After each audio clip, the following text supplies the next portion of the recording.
Сәлеметсіз бе, құрметті көрермен, арнамызға қош келдіңіз. Ауа райы болжамын біріншілер қатарында білгіңіз келсе, арнамызға лайк және подписать етемелерін баса кетуді ұмытпаңыз. Біз бастадық. Көктайғақ, ыстық. Алдағы 3 күн арнасында ауа райы болжамы жарияланды. Алдағы 3 күн Қазақстанның ауа райында күрт өзгереді.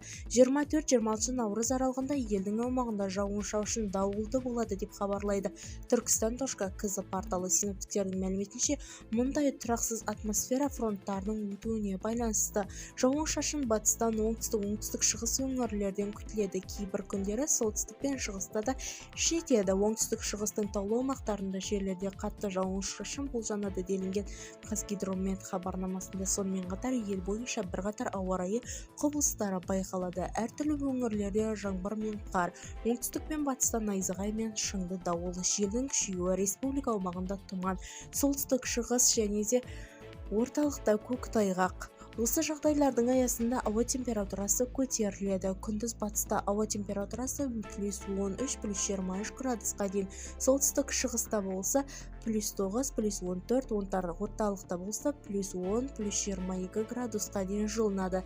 Ең жылы ауа райының оңтүстікте күтіледі +18 +28, ал оңтүстік шығыста +12 +22 градусқа дейін хабарлайды синоптиктер. Ел тұрғындардың сарап жоспарламасына ауа райының өзгерістерін ескеріп жолға шығуға, сақтық шараларын қолдануға жөн береді. 3 күнге арналған ауа райы болжамы оңтүстік өңірлерде 28 градусқа дейін жылынады. Алдағы күндер Қазақстанның оңтүстігінде 28 градусқа дейін ыстық болады деп хабарлайды Madeni-portal.kz.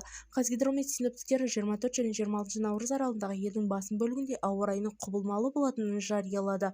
Оңтүстік-шығыстан таулы аумақтарында жауын-шашын болатыны күтіледі. Ауа температурасы батыста +23 градустан солтүстік-шығысқа +14, орталықта есе 22 градус, оңтүстікте 28, оңтүстік-шығыста 22 градусқа дейін жылынады.